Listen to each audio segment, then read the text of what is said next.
The World of Warcraft is about to change forever, freaking again. Hey, it's Soul, and this is Warcraft Weekly, the show that'll pretty much rationalize anything. You can help support the channel by liking this video, subscribing for more WoW coverage, and catching me where I'm live. I don't think I'm understating just how different WoW is going to be starting next week, as patch 11.1.7 adds a function to help teach gamers damage rotations with flashing assists, as well as an option to have a basic rotation done automatically, turning multiple different key presses into just one. Folks are going to go burr with one button on their UI or using that pedal thing to do their entire rotation. But we've also got to understand how much it's going to affect players across the spectrum of skill and aptitude.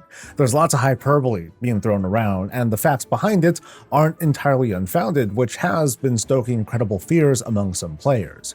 What I have to say are also just opinions, but I hope you'll consider why I think these tools are very, very good for the game. Identifying the target audience for these tools is very straightforward. It's as simple as, I want or need help. It's a loaded statement, but that's it really. On the learning side, these tools can help those who are learning a class for the very first time, and this covers those of us who've come back from long breaks to see how our classes have changed dramatically and could use a refresher. For the one-button rotation, this covers people who have an accessibility issue or a disability that prevents a person from playing at a certain level.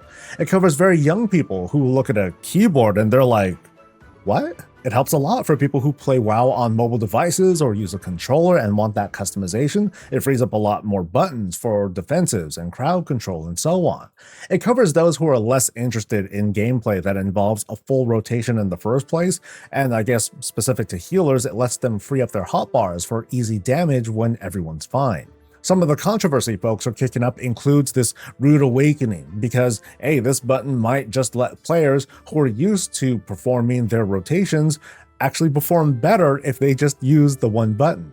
If we're to chart this, and you guys know I'm so great with graphics, these tools are going to affect the spectrum of player skill and performance. Now at the very bottom, the performance floor is going to go up because now there's this new minimum capability thanks to the one button rotation and the assist highlight to help folks out. The worst one could do is to not use the one button, and you know what, some won't. The point is the expected throughput is going to go up. Towards the top, nothing changes because the one-button rotation won't be able to perform beyond a certain threshold, and for anyone who can perform above it, the button just doesn't really exist. The big juicy middle, though, is where we're going to find all the folks I've just mentioned who are going to use the button for, all sorts of reasons, and I'm genuinely excited to see the consequences with an official one-button rotation in place. Critics have pointed out, and I actually buy into this, that outdoor content has this very narrow window of challenge before we get enough gear to pretty much one-shot mobs for the most part. What this does is create a kind of outdoor content rotation where, like for example, as a frost mage, I use flurry on something, I throw an ice lance, and chances are it's dead. And this is when I'm wearing just a max level adventurer gear. It happens during leveling too, unless we go long stretches without gear upgrades. So I wonder, and I'm just speculating here, in a WoW with a one-button rotation, can or should outdoor leveling be slightly more threatening, just a little bit more spongy? Just a mention of that can spark fierce reactions, I know. I've seen plenty of rhetoric from critics who can't stand for anything that makes leveling feel slower, even though historically it's only been getting faster over the years. It's hard to avoid that topic though. I'm just trying to spotlight how to make low-level combat feel a little bit more satisfying. For example, if the named mobs in a quest were a little bit more frequent and a little bit more dangerous, that sort of distinction tells the player, okay, all right, this dude ain't no small fry compared to the kill 6 boars part of the quest, and that named mob might take 20 seconds to bring down instead of 2 or 3 globals. But there is a crutch in the game with the one button rotation to help me along, and more importantly, show what my character is capable of sooner than having to wait till max level. One consequence critics are worried, or they're even sure is going to happen, is that this is going to diminish overall player skill in this large middle band. It starts off with some gamers experiencing that rude awakening I mentioned, that they perform better with the one button than they do with the rotations they refine for themselves. Oh my god, the whole time we've been wrong.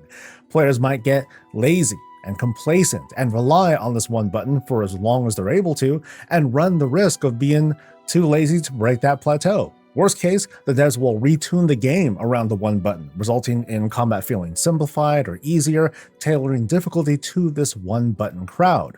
More than a few are making the connections between this and the future combat changes designed to reduce the dependence on add-ons. And they're willing to go as far as to try blacklisting one button users from joining their groups. But hey, for your real gamers, you better make sure to install the right weak auras and know the most current route through the dungeon. Hey, you better run that 5-minute video. My response to that is, so what? Like really bring the consequences, because here's what I see.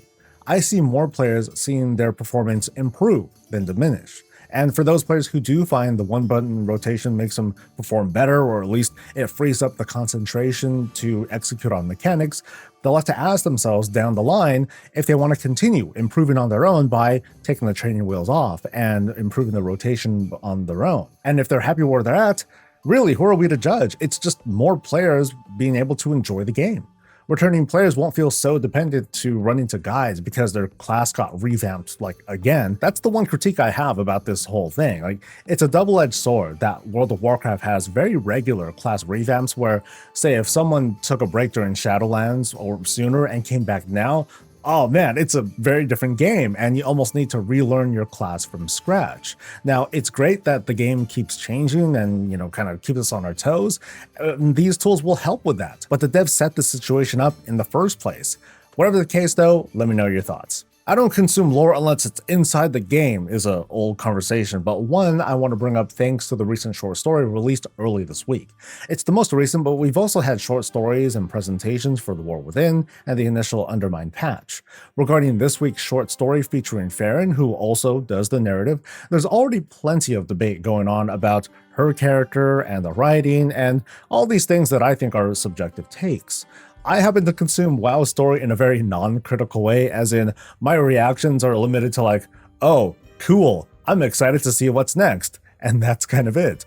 But I do want to spotlight these recent bits of external consumption of the Warcraft story, which some people super hate, even in these instances where the content is available at no cost. There's what I think are very clear guidelines when the WoW team wants to tell a story, and is okay to not have it be a playable experience. The most important being the story has no emphasis on us, the champion, doing much of anything, whether it's interactions or combat, and we get that with the Ilaria comic and the Gazlowe and Farron short stories.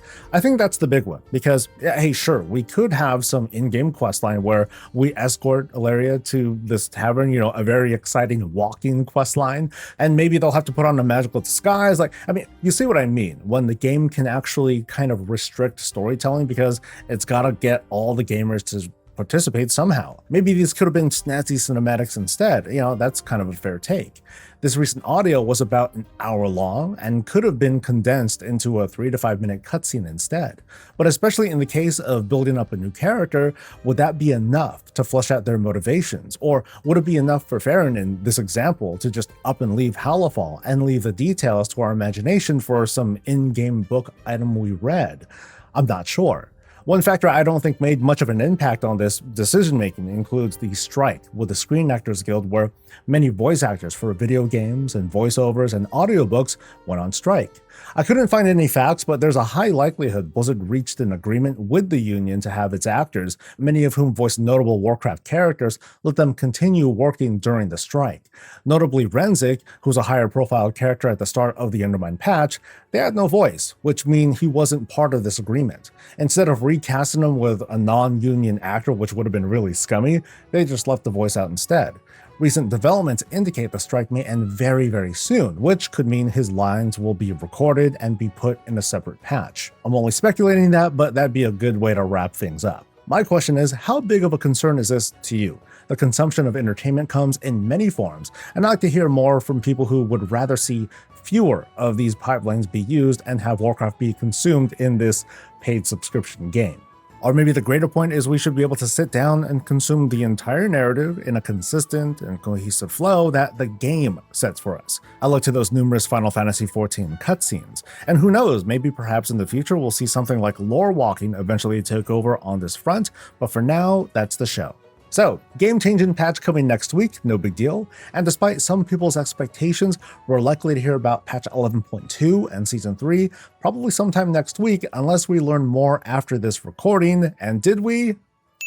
Whatever the case, it didn't make it into this video, but let's stay tuned for coverage. So also give a thanks to everyone who showed up during stream. Y'all have been great. Even the folks who don't usually drop by for some birthday wishes. It's crazy. I'm already turning 29 years old. Actually, let's go with 28 years old. Woo, really getting up there, right? Of course, let's also thank our beloved patrons, and to you, viewer, you made it to the end. You fed the algorithm.